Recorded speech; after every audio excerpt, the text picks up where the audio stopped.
Ma parole en islam.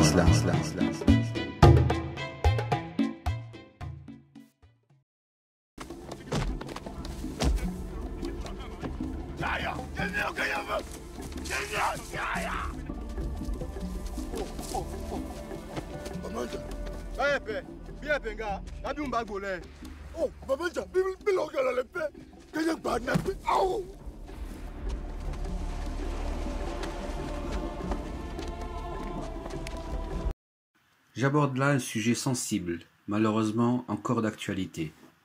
Je n'ai pas la prétention de traiter le sujet dans son exhaustivité en 5 minutes de vidéo, ce qui serait probablement vouloir le minimiser. Je souhaite simplement aborder sans exacerber les passions un sujet douloureux qu'on doit toujours avoir à l'esprit.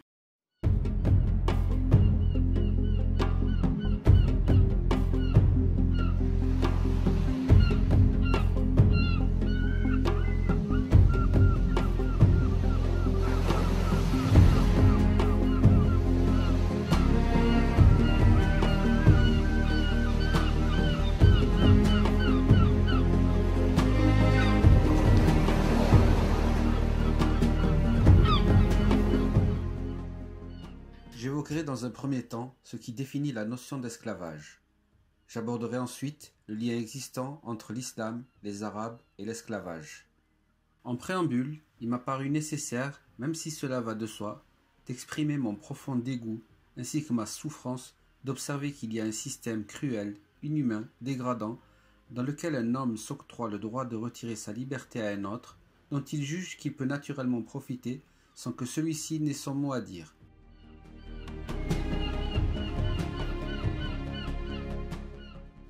Je condamne donc avec la plus grande fermeté cette injustice qui déshonore celles et ceux qui l'ont établie et soutenue, car l'esclave est bien le seul à jouir de son honneur dans cette relation de domination.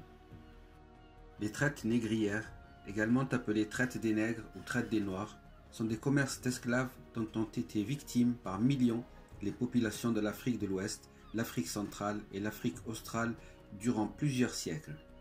Pour la définir, il faut associer et combiner les 6 éléments suivants. Les victimes étaient des Noirs. Les traites supposaient des réseaux d'approvisionnement organisés et intégrés. Les populations esclaves ne pouvaient se renouveler par la fécondité. Le lieu de la capture et celui de la servitude étaient éloignés l'un de l'autre. La plupart du temps, la traite correspond à un échange commercial entre producteurs et acheteurs. Les entités politiques approuvaient ce commerce et en retiraient des bénéfices substantiels. La traite doit être distinguée de l'esclavage, qui consiste à exercer sur une personne l'un quelconque ou l'ensemble des pouvoirs liés au droit de propriété. La traite nécessite l'existence de l'esclavage, mais l'inverse n'est pas vrai. L'esclavagisme a existé sans traite dans le sud des États-Unis au XIXe siècle. La traite se différencie de la notion contemporaine de trafic d'êtres humains. Les traites négrières furent un phénomène historique de très grande ampleur en raison du nombre de victimes, des nombreuses méthodes d'asservissement et des multiples opérations de transport sur de longues distances. On en distingue 3 types, la traite orientale, la traite occidentale et enfin la traite intra-africaine.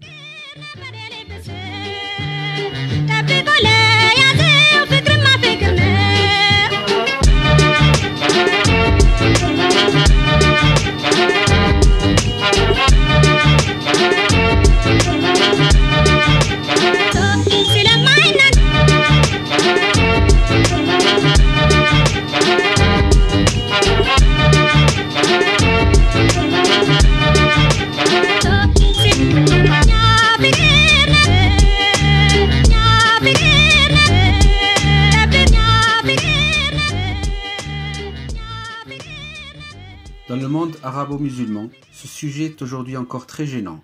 Et généralement, les musulmans soutiennent que l'islam ne cautionne pas cette pratique. D'ailleurs, on ne peut pas avoir une discussion sur l'esclavage en islam sans entendre citer le cas réputé exemplaire de Bilal al-Habashi, esclave noir d'abord possédé par Abu Bakr as-Siddiq et affranchi par lui, qui choisit ensuite de servir le prophète Mohammed sallallahu alayhi wa sallam, qui, en arrivant à Médine, décide de faire de lui le premier muezzin de l'islam. Mais qu'en est-il et quel état des lieux est-il possible de faire aujourd'hui?